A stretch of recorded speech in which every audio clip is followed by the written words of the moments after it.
परिचर भो भोजनात् छादनाद्यैः वस्तु कोटि गुणम श्रुतम सकृतम वासोन्नवासादिभिः। तुम्हें एक उपाय बता रहे हैं जिससे तुम्हें जल्दी लाभ मिल जाएगा कि जो वृंदावन वास कर रहे हैं भगवत प्रेमी जन, आप उनकी सहायता कर दो, परिचर्या कर दो। भोजनाच्छादन दी, उनके जल की व्यवस्था, भोजन की व्यवस्था, वस्त्र की व्यवस्था, वास की व्यवस्था। वस्तु कोटि गुणम श्रुतम सुकृतम वासोन्नवासादि भी। वस्त्र है, अन्न है, जल है, व्यवस्था उनके रहने की। तो बोले जो ऐसा करता है तो अन्य जगह से करोड़ गुना बढ़कर उसको यहां लाभ मिलता है। वस्तु कोटि गुणम श्रुतम सुकृतम। सुकृतम माने तो पुण्य। जैसे आप गांव में अपने 50 को भोजन पवावे और फिर संगम प्रयागराज तीर्थ में जाके भोजन, तो बहुत बड़ा अंतर हो गया।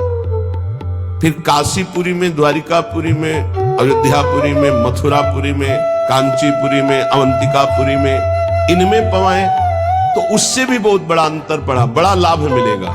लेकिन श्रीधाम वृंदावन में यदि वास करने वाले जन हैं, उनको भोजन है, वस्त्र है, उनके वास की व्यवस्था है, तो वस्तु कोटि गुणम श्रुतम सुकृतम वासोन्नवासादिभिः परिचर भोजनाच्छादनाद्यैः।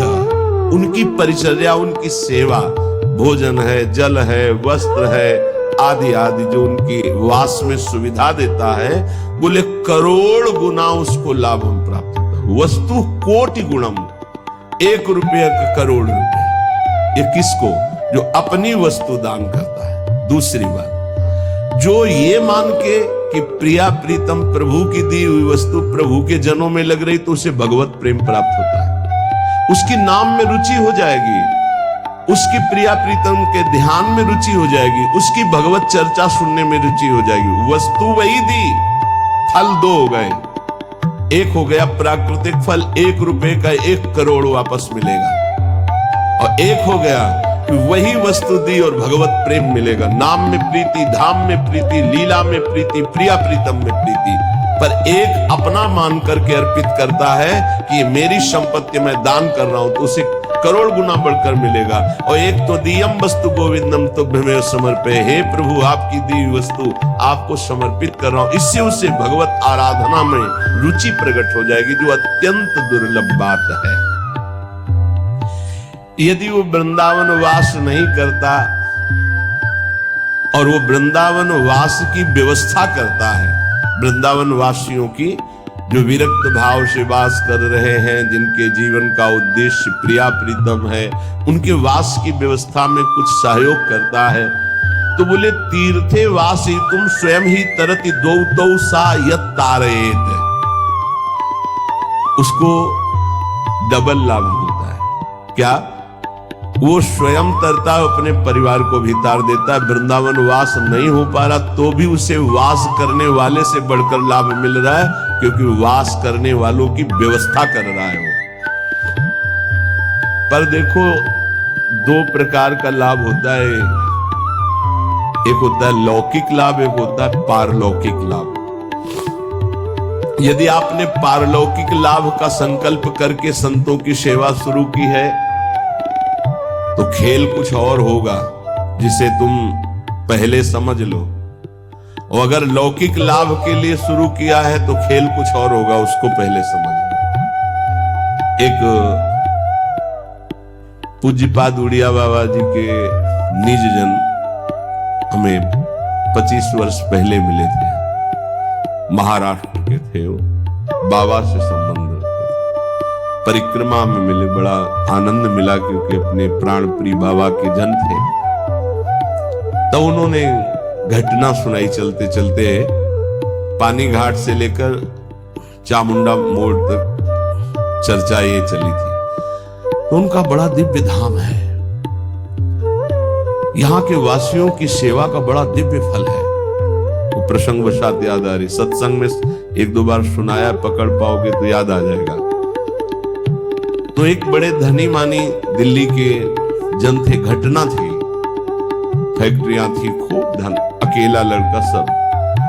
उनको कहीं संतों के संग से एक बात लाभ की सुनने को मिली कि वृंदावन के विरक्त रसिकों का अगर सेवन किया जाए, सेवा की जाए, परिचर्या की जाए तो बहुत जल्दी लाभ मिलता है। तो उन्होंने प्रार्थना की वृंदावन में आकर कि कैसे सेवा की जाती, मुझे तो पता ही नहीं। तो उनका संतों को निमंत्रण दो और सुंदर भोग पवाओ और उनको वस्त्र है, भेंट है, जो उनका आप कर सके, फल फूल। अच्छा ऐसा। तो उन्होंने पूछा कि आप चाहते क्या हो? तो उनका भगवान की प्राप्ति। बोले होश में बात करना, आप जो बात कर रहे हो बहुत बड़ी बात है, पीछे मत हटना। तो उनका प्राणों की बाजी लगाकर भाई इस बात की पूर्ति के लिए हम तैयार है कि मुझे भगवान चाहिए। कहा तय करो साधु सेवा और तुम्हें भगवान मिलेंगे पक्का। अब वो वृंदावन के प्रेमी जनों की सेवा करते, 100-500 संतों को निमंत्रण देते, सब पवाते। धीरे धीरे इतना संतों से प्रेम हो गया कि प्रार्थना की कि दिल्ली में हमारे घर को पावन करो। तो प्रति महीने बस लाते, 2 बस, उनमें संतों को बैठालते, बहुत उत्सव मना करके वहां ले जाते, पवाते, अच्छी भेंट, कपड़ा लत्ता, फिर उनको यहाँ छोड़ने आते। ऐसा चलने लगा। वृंदावन में तो सेवा करते ही, खूब धन था, वो अपने घर भी ले जाते। एक दिन ये रमण रेती में बस खड़ी थी, ये घटना कोई कथा नहीं, यही रमण रेती में बस खड़ी थी।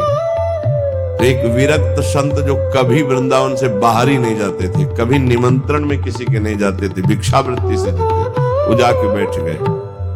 तो जब सब संतों ने देखा, कहा बाबा तुम्हें पता है ये दिल्ली जाएगी बस और वहां निमंत्रण, कुछ नहीं बोले, बैठे थे। सबने सेठ से कहा तुम्हारी साधु सेवा सफल हुई। ऐसे विरक्त जो किसी का भी प्रतिग्रह नहीं लेते, भिक्षावृत्ति से जीते हैं, ऐसे अकिंचन महापुरुष पता नहीं क्यों, कौन सी कृपा उदय हुई कि वो आपके घर दिल्ली आए हुए।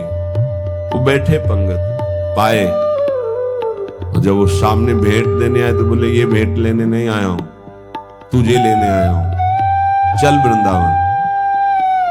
उनका बाबा मैं तो वृंदावन जाता ही रहता हूं। और वो बस चल वृंदावन, चल वृंदावन। तो बाबा तो वृंदावन जाता ही रहता हूं, अभी चल सकता हूं आपके साथ। पर वो और उत्तर नहीं, चल वृंदावन। अब संतों की एक अलग भाषा होती, उसे समझना कठिन।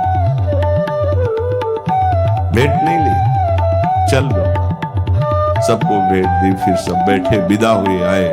उसी दिन एक्सीडेंट हुआ, उनका पुत्र राधेश्याम। अब हाहाकार मच गया, क्योंकि वही उनके ऐश्वर्य का अधिकारी था। भारी अंदर उच्चाटन पैदा हुआ, कुछ अच्छा न लगने लगा। साधु सेवा, भगवत भाव सब पानी में। बड़ा निष्ठा रखना मुश्किल है। जब ये खबर वृंदावन आई तो वही संत गए जो हमें चर्चा, और जाकर उनसे कहा कि ए भाई वो ऐसे नहीं आए थे, वो जो विरक्त आए थे, वो आपको भगवान की प्राप्ति कराने आए थे। चलो वृंदावन, आप अश्रद्धा मत करो, ये आपके लिए बहुत बड़ा योग बना है, तुम्हारा पुत्र भगवत प्राप्त हो गया है। शरीर पूर्व प्रारब्ध कर्म के अनुसार एक्सीडेंट से छूटा और वो भगवत प्राप्त हुआ। शरीर का हेतु जो छूटने का होता है बड़े बड़े महापुरुषों को होता है। जैसे पूज्य बक्सर वाले मामा जी, बड़े महापुरुष, भगवत कीर्तन होते हुए जा रहा था, एकदम एक्सीडेंट हुआ और बोले राधा, बरसाने से दर्शन करके जा रहे थे कहीं भगवत संगोष्ठी में, शरीर पूरा। तो शरीर का हेतु पूरा होना उसकी गति से मतलब नहीं रखता। बोले तुम्हारा पुत्र परम गति को प्राप्त हुआ है। अब वो सब मिटिया मेट कर दिया, सब बेच बाच करके सब संतों में बांट दिया। वृंदावन आकर पति पत्नी भगवत प्राप्त हो गए। वो बात उन संत भगवान ने सुनाई। ये कब होता है? डरना मत, मुझे भगवान चाहिए, मुझे भगवान चाहिए। क्यों? ये भगवान चाहने वालों के साथ ऐसा क्यों होता है?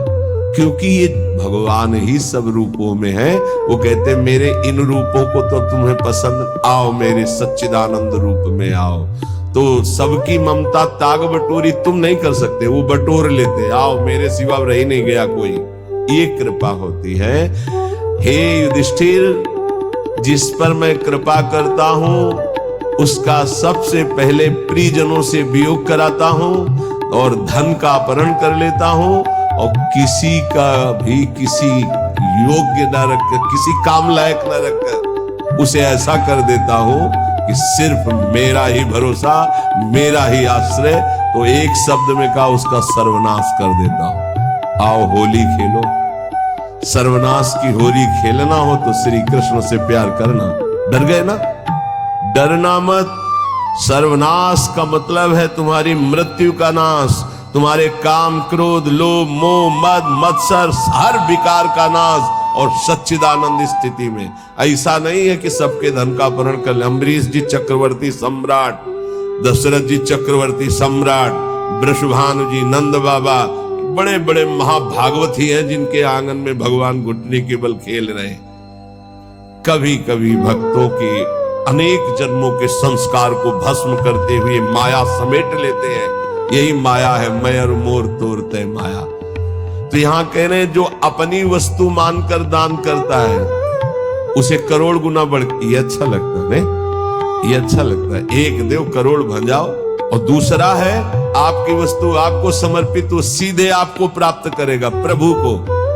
अनंत काल तक के लिए महान वैभव संपन्न सुख संपन्न प्रभु के समीप, जो हमारे प्रीतम है, जिनके हम अंश हैं, वास्तविक जो हमारे संबंधी है। ये तो सब संबंध का नाटक है, वास्तविक सत्य संबंध हमारा प्रभु से है। तो श्रीपाद कह रहे, बहुत सुंदर उपाय बता रहे। साधु सकनो से, यदि तुम ऐसा कर सको, संपूर्ण संसार स्वाप्निक है, इसका त्याग कर प्रिया प्रीतम का ध्यान करो। बोले बड़ा कठिन, कैसे करूं? बोले आओ वृंदावन रसिकों का संग करो, तन नाम जप, उनका नाम जप करो, नाम कीर्तन करो, लीला कथा सुनो, तुम्हारी प्रीति हो जाएगी प्रिया प्रीतम में। बोले बहुत कठिन है, इसमें भी मन नहीं लगता। तो फिर ऐसा करो, जो वृंदावन वासी विरक्त जन, उनको भोजन कराओ, उनके वस्त्र की व्यवस्था करो, उनके वास की व्यवस्था करो, उनके वास की सुविधा दो। वस्तु कोटि गुणम श्रुतम सुकृतम वासोन्न वासादि भी, वस्त्र और वास आदि की व्यवस्था, भोजन भोजनाच्छादन की व्यवस्था। तो बोले वास ही तू स्वयं ही तरते, वो स्वयं तर जाएगा। और दो तो स यत तारेत, और दो को तार देगा, आगे की पीढ़ी और पीछे की पीढ़ी, उनको भी तार देगा। प्रेमानंद रसात्म धामनि परे वृंदावने वासको, त्वाश्चर्याम वृषभानुजा प्रियरतिम प्राप्नोत्यनायासतः। अनायास उसे प्रिया प्रीतम के चरणों में प्रीति प्राप्त हो जाएगी, जो वृंदावन वासियों से प्रीति करते हैं। पूज्य श्री मथुरा दास जी के वचन, बहुत बड़े महापुरुष थे। वो कहते थे कि ए जी, हम तुमको एक गुप्त बात बताएं, तुम किसी वृंदावन वासी से ऐसा प्रेम कर लो कि वो तुम्हारी याद करे। वो भगत नहीं आया, बस जान लो कि प्रिया प्रीतम जरूर तुम पर रीझ जाएंगे, कोई यहाँ का वासी तुम्हारी याद कर ले।